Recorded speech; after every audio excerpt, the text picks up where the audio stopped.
In today's video, I'm going to demonstrate split stitch. It works very much like back stitch, except that instead of stitches meeting each other, they're going to stitch into each other.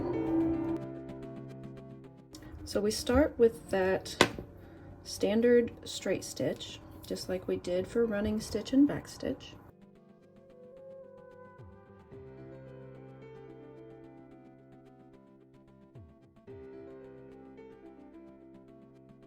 And then we come forward, and instead of back stitch, like with back stitch, we would go right there. But with split stitch, which we're doing today, we're gonna try and split the previous stitch. So we progress forward underneath and come back and split that last stitch. This is a really good outline stitch. It's great for doing cursive lettering, but personally my favorite way to use this stitch is as a filler. If you treat the joints kind of like bricks in a wall and stagger them like a brick building, it can have a really amazing texture.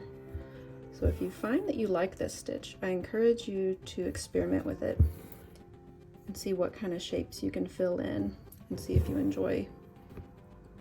It can be slow, filling in a space with an outline stitch like this, but embroidery isn't about fast, it's about slowing down and enjoying the process.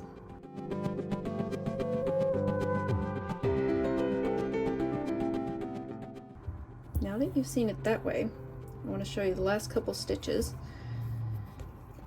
Instead of going forward underneath and coming back, you can also put a little tension on it with your fingers underneath so that this stitch stays tight, and come up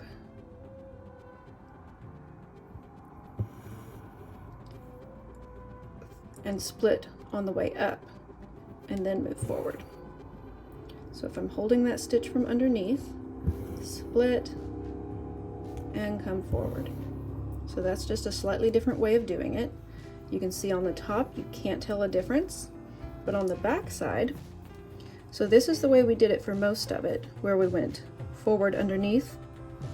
This is all the thread we use whenever we split it and move forward.